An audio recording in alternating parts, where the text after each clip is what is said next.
Anza akabva netsoka kubva kuGwanda ndoko akauya achiri apa initial anga asiri kugara kuBulawayo. Aigara kuBulawayo saka paakaona kuti atambura ndokubva aenda nevamwe kumamaini kuGwanda. Saka kumamaini kuya akanodzoka netsoka kubva kuGwanda kuzosvika muBulawayo. Saka sekuru vaenda kubva vaita vamutora vagara naye kumutraya kumuchengeta kuti ageze hanza anga aita semunhu street kid.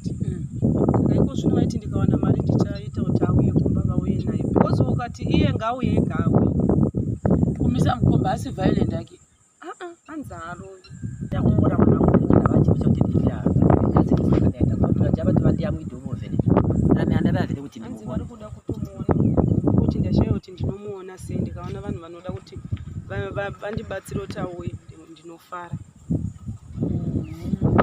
Anonetsa manje kuti sizvamba uri kuti akasanzira notisa zvaida kuti mai vache vaende ikoko havazivi kuti ndepapi chaipo kusekuriwo havana kutumira neadhisa vanose vachingoita zvekuwanda-wanda vakangofanana sekuru vacho vakangofanana naivo kakungoti sekuru chete but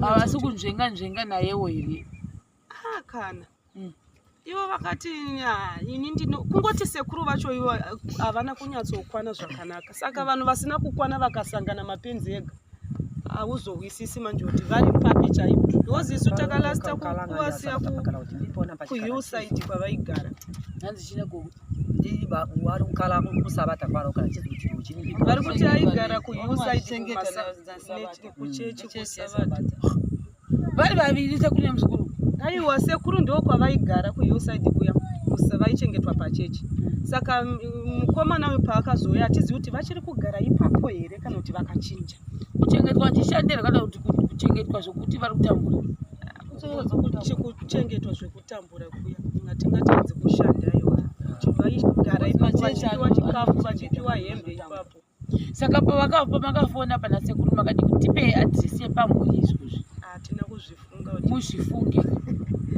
zvino tichavhunza kuti vari papi rambai muchipresa kuti mugoziva kuti adresi vari papi hamuzivira mangwana kuda kune munhu anogona kubatsirai kuti ngandikubatsirei mwana ndinotora ouya kana kuti mbuya wotobva vaenda kumwana wavo wotomuwa zviri sei guys. Oh my goodness, tapa homestead number 2 hatina kuti chinge chimbonzwawo nhau iri kuitika pano saka follow me.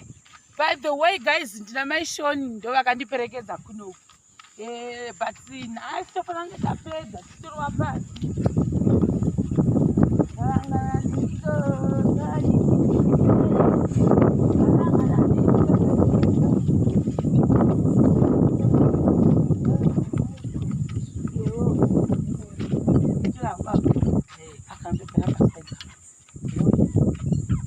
ndikazoti munodayo zvewe anonzi ana aripi mwakusangana uri ngwani sina yake pamunya aripi uri ukorokoza ukekwe kwarare ukorokoza kwarare akaenda rini mava makola ange hayi ngata upa kata sipa nanga ndata munchiti ngamwamba ansa ikwene donikole mwati nikole gore ko mwana otevera utotovera wakona Thomas amwamba amitupia Thomas njaya aripi ndikubulawayo akapesera kuya kunorini wava 5 years 5 ko hanzi nei magambo kanzi ankamboka mapenzi akono ndikuyandura chikamu chadikazwa ankamboka mapenzi akono mapenzi hanzi kuchitauri mama kutaura muri 2 hanzi mapenzi aita sei akona mwatkenini ndati munyakulo nintame yakampotazo nturi uri kuyandura chakuda nintame yakampotazo wazane namo abana chikafu banani mai vachava takampa kuti mukoma anza akatiza namo pamba mwana we number 2 alright you 5 years ago idzodzo saka tumika sipo na chika wolo kana taka kana phone ko mukazi aripi wake ana mukazi zvinosiyana. Wekutanga hana mukadzi futi. Wakutanga mimba. Ndi mukadzi wacho ivi. Ko murume wenyaya akaita gore asiponi kuda kwe. Anzi akwa waisi kubatika mari yacho. Saka imimi maigarepi naye. Ine kungo kumusha kwedu. Musha kwenyu kupi? Paya pamadarika fanika. Asi ndikubvunza mubvunzo kuti imani makaroorwa nemukomana wewe. Maroorwa maigarepi? Panapa. Hamuna kumboenda kumurume wenyu? Ndakaenda but pandakaona situation yacho kuti hapana chiripo ndikadzoka. Makore mangani? Ndina kugara chiro 2 months. Imunobvepi? Kukalungisa. Kuno kuBinga. Munoona ngani? Alright. Ndobva magara makazvarana na tumuriko kumurume wenyu? Aiwa takazvarira panapa. Achiri pano. Ndobva achiga nimbonotsvaga chikafu. Kuno kwamurimi kani? Tinorima but tumaminda twacho manje hapana chinobuda. Tikaimimi at least mune murume anotopota achitumira. Hapana zvanotumira. Saka muri kuchengerwa nani muchidei? Kungokiya tsvaga woenda kuvabereki uko unotema majanga sezvo iko zvino vari kungokliya maminda. Ukatema majanga uona chibage. Wozo haungamunetsi uchiona kuti hapana chiripo. Chiri kubva kumaine kwacho. Ko wechi 3. Number 3 Mwana number 3. Ndio huyo mkoma wacho. Upi? Promise diki la. Mwana mwenyewe. Une makore mangani? 10. Alright. Achibuda ko video Zokaro. Zopla muzobusana. Kaushibuda kusvika apa. Alright. Saka uyu 10 ndiye amunogara naye mwana wenyu. Banya kuvaina vakwata vachope vakafika vaina. Mange wakashaya. Hanzi? Mwana wemunin'ina wavo. Ndakandara machisha musikotekera. Mwana anogoita mwana wavasei. Aiwa. Mwana wemunin'ina wavo saka mai vake vakashayika. Ndiye promise wacho asanga chichireva nedzimwe. Ndobva waita sei ndobva wamutora. Vakamutorepi? Kusimuchembu kwavanga vakaroora.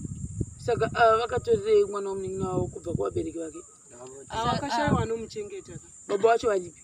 Baba wacho vakakura. Vakatoementa. Vanopenga saka vanoti chavatora vanoroora. Tura chinovotema. Vanotema chero wavaona cheti vanongotema.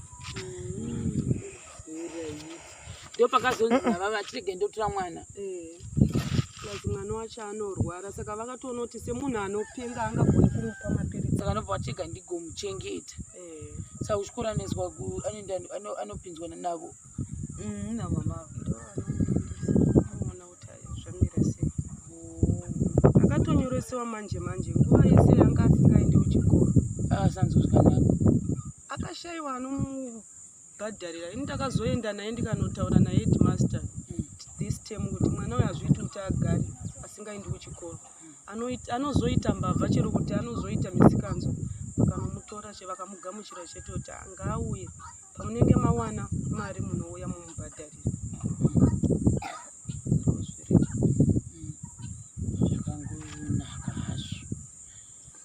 Saka mamuchiti mune vana 3. Saka pakuzvara vane vana 2 chete. Vane vana 2 chete madhara. Wenyu imi uyu nemumwe wacho akarovera Bulawayo. Saka matambudziko amukusangana nawo pano pamushande api imi madha? Mama penzi imuswana navana amuzi musanangorenga. Ndoveka mapenzi kuniswana navana achikafu. Azikansipa, azikamafuta azikonse. Mapenzi kuniswana kuti usikanga kudiziva kusana zvinhu kuswana nazo. Hanzi nhamo yavari kusangana nayo chikafu, sipo, zvekupfeka, zvese nemafuta ekuzora. Pana chanacho. Patiko wanga uchiti unoenda kumaricho kumajanga uko. Paunowana muchibagawo vapiwe here? Tinobika tikawana kabhakedi anotobika tisapo. Wamobika mese pano? Iwo zondovata kupalasi kwako? Kusitendi kako kwandovata. Unofana ndizvo kitchen yesu njimwenje. Hanzi? Kitchen yawo iwani. Munoshandisa kitchen 1. hautende kukuzondoenda kwako iwe but situation andodyei murume pasina chaanotumira ndonopagara apo ndisina chikafu ndegayo chataona tongodya tesaka saka manje nakauya manje vakwana mabhisiketi apa pamurume yawo yakalodza maika muenda kupalasi futi aiwa chero akauya nawo akawana todya topedza apa kana tichida kuinda uko tongoinda asi chikafu todya pamwe chete ndimi nobika saka makuseni mapfuma ukabikirei makanunira kai mauro musozya mumangaya ndanga tichidya yacho zubula puroweti gayawina manyucho atanga tichidya kai makatsvukira wande kusipata imvura pamwe kugeza chero kana kuti kupisa here pana zvekusupermarket shop pinda mutore mangai semuda kuti kudika uzvura musoga unando maone muda kuti kudikwa mamessage kumurume wenyu kuti awise situation anibate kuti mahawani ini chero kumufonera kamati chero ndikati ndawana airtime ndimufoni anongondiudza kuti hapana chiripo hapana chiri kufamba ko zvino mwana ari kungodzingwa kuchikoro chero mari yekuti anyore matest hapana vese vari tu nechimukomana ichi tashaiwa saka kumufonera kungomunetsa plus ndakanozvionera situation yacho kuti pakaipa saka pekutanga mamusingazvitendi ndaiti pamwe ari kuita zvechiurepa saka pandakaenda ndikanoona tione mangai munochasa aita manhuchu kai reiti bvodzoserako pamadii andasiyana nazvo kuti aregai ndonogara kumusha ndichiona vana vangu zvavo asi nezvamukuti nezvidziraindabambiri vangu nezvamukuti asetozviwa hai munoziva kuti watogwa kudaiwo so hazvirevi kuti uchawana mazigrosa akati kudii unogona kuwana zvihembe zvevana unogona kuwana zvibhutsubhutsu handiti atingi ndofunga vakazvitaura vakazviudzwa vese avo hazvirevi kuti ndichatiwaya pano negonyeti nekuti handisi inini basa rangu kutongotenderera muzimbabwe yese ndichiona vanogara sei ndosodzoka zvakare ndikambotsvaka zvindokuita mwedzi zvisina kudzoka ndichitsvaga ndichitiwo vadiwemo zviona here hakuna inono zvihembe apembuyava hakuna zvihembe ape mwana mai vava handiti hazvireve kuti mwana wese uchabviswa school fees pakatiwo laki remwana 1 afarigwawo pamwe nemumwe munhu wongoti mwana wangu asagara pamangaindi ilaki remunhu hakuna kuzoveka ini kana kuzovekawo uye hakuna zvinhu zvinonzi zvauya zvabhukiswa musazofunga izvozvo ndinoita ndoga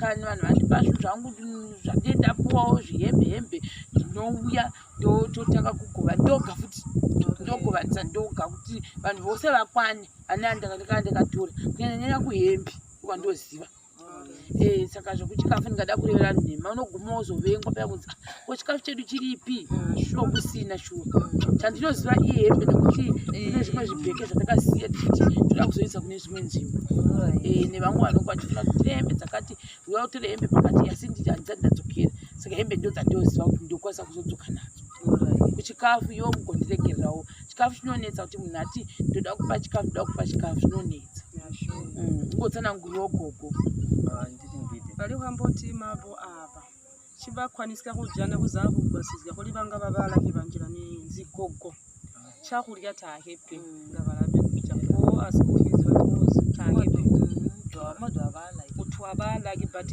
kapati nzigogo zvakwanisika kuitwa muri zimwe ndau kuti muze muveze mukapera vadhuveko saka zvinoda kungositaura zvekupedzera kune vari kuona yena dzimungamuri yandafamba izimbiri dzinofanana nadzo mapedzi nekune mwana wenyu ane 5 years ari kubulawayo umwana anoyotanga kumutumisa mapenzi amulawo Thomas Jaya tamutumisi saka mapenzi mulawo mwana mapenzi zvorevi takependi ndijandikutsvaka kuti kabino mwana akona ngambava ndikwenda take pesongubona kuti ngandazochita kuti nkubonobareke mwana angu kusaito kuri kudhuka kana vapona mbakali kuya ndivaira take chari kundiye akalepe ndachita kuti ndiyazviri mwana angari kusaito kwamito ungadzizi zingangaiya kwanzi kusatumira kuri kuita mwana wangu ari kuBulawayo uyu ane 5 years. Saka ndiri kutoona kuti ari kushaya dai achiwana dai achinditumira. Saka ndinganyanye kumuchemera kunyanya kuvachemera kuti vana vangu kushaya. Ndozvo vari kutaura. Uyu ane 5 years uyu kokufonawo kuti vazive kuti ari papi. Anga asingafoni mukomana uyu zvekuti takazoita zvekumutsvaga kufonera vanhu vari kuBulawayo vamwe kuti tizive kuti achiri mupenyu here because takanzwa kuti anga adambuka njere. Saka takazobata umwe mubhudhi wavavo ndiye akazotaura kuti aiwa mukomana uyu ndiri kumuona but ansiri brain dzake asi kuita right. Ndo patakazoti mupei foni titaure naye. This month ndo patakatanga kumubata. Kubva 5 years. More than 5, atingati 5 because ndine chimwana changu chine 5 years akaberekwa asipo. So ari kuma 6 to 7 years asipo. Kokuti madere matara naye makadi kuti ari kuBulawayo vabatsire ambuya kumusha. Takakumbira imwe kombi yekuno kuti vamutsvaga. Saka mukomana uya takaita communication tikamupa namba dzasekuru vari kuBulawayo kuti vamutore. Aingotiza ari kutiza haadi kuuya kuno kumusha. Saka haabatsiriki kuti tingamutora sei iye haadi kuuya. Saka vaiti sekuru vachamubata vauye naye kuno vakawana mari. Saka tiri kumira kuti pavachawana mari vamutora vachauya naye here kana kuti chii. Hanzi saka izvo ari kugara pai pasekuru ipapo. Wanogara pasekuru achimuchengeta sekuru. Ndivo vakanomutora sekuru. Hanzi akabva netsoka kubva kuGwanda ndo kwaakauya achiri apa initially anga asiri kugara kuBulawayo. Aigara kuBulawayo saka paakaona kuti atambura ndokubva aenda nevamwe kumamaini kuGwanda. Saka kumamaini kuya akanodzoka netsoka kubva kuGwanda kuzosvika muBulawayo. Saka sekuru vaenda kubva vaita vamutora vagara naye try kumuchengeta kuti ageze. Hanzi anga aita semunhu street kid. Saka iko zvino vaiti ndikawana mari ndichaita kuti auye kumba vauye naye because ukati iye ngauye ega auye kumisa mukomba asi violent ake. Hanzi haroyi ndakumbura mwana wangu vachi kuchotendera ngazikuzvakadaita kuti vachava tivandi yamuidomovene nani anavazire kuti hanzi vari kuda kutomuona kuti ndashaya kuti ndinomuona sei ndikaona vanhu vanoda kuti vandibatsire kuti auye ndinofara. Anonetsa manje kuti sezvo vari kuti anasanzira notisa zvaida kuti mai vache vaende ikoko. Havazivi kuti ndepapi chaipo kusekuriwo havana kutumira neadhisa vanose vachingoita zvekuwanda-wanda. Vakangofanana sekuru vacho vakangofanana naivo kakungoti sekuru chete but havasi kunzvenga nayewo here. Kana ivo vakati ini kungoti sekuru vacho ivo havana kunyatsokwana zvakanaka. Saka vanhu vasina kukwana vakasangana mapenzi ega hauzorwisisi manje kuti vari papi chaipo because isu takalasta kuwasiya kuhillside kwavaigara. Hanzi china vari kukala kusavata kwaro kana chizu chini vari kuti aigara kuhillside kuchechi kusavata vari vaviri sekuru muzukuru. Aiwa sekuru ndo kwavaigara kuhillside kuya vaichengetwa pachechi. Saka mukomana uyu paakazoya hatizivi kuti vachiri kugara ipapo here kana kuti vakachinja. Kuchengetwa chishandira kana kuti kuchengetwa zvokuti vari kutambura. Kuchengetwa zvekutambura kuya ngatingatanzi kushanda aiwa vaigara ipapo vachipiwa chikafu vachipiwa hembe ipapo. Saka pamakafona pana sekuru makati kuti tipei adhiresi yepamhuri izvozvi. Hatina kuzvifunga muzvifunge zvino tichavhunza kuti vari papi. Rambai muchipresa kuti mugoziva kuti adhiresi vari papi. Hamuzivira mangwana kuda kune munhu anogona kukubatsirai kuti ngandikubatsirei mwana ndinotora ouya kana kuti mbuya wotobva vaenda kumwana wavo tomuya. Zita geni rasekuru anonzi Moses. Muzamba. Saka kana Moses Muzamba muchimuzivawo nauyu mukomana Thomas Njaya. naThomas Njaya vanhu vari kuBulawayo pamwe ndo vangatoziva vanhu ava. Mozotibatawo 07872285 vari kuvada kuvaona hama dzakavo but havazivi kuti vanogara papi because mwana wacho nomumwe akutaura kuti akupenga njere ndewagogo ava akasoenda makore akawanda 5 years 6 years ago, but ivo vanoita zvekutozowa nevanhu. Hino vazowa nevanhu, uyu ndofunga manzwa achitsanangura kuti naivo sekuru vatonyewo kuti sekuti dzakatotaika, kureva kuti avatonyozivi kuti vari papi, nokuti vanogona kureva kwanhema, nokuti kana munhu akaseizoka anogona kuti nhasi ndiri Mpumalanga kwamangwandi kwakati wavafambira vanenge vatsvaka mari yebhasi. Mari yebhasi inoperera mahara, wodzoka usina kuona munhu ine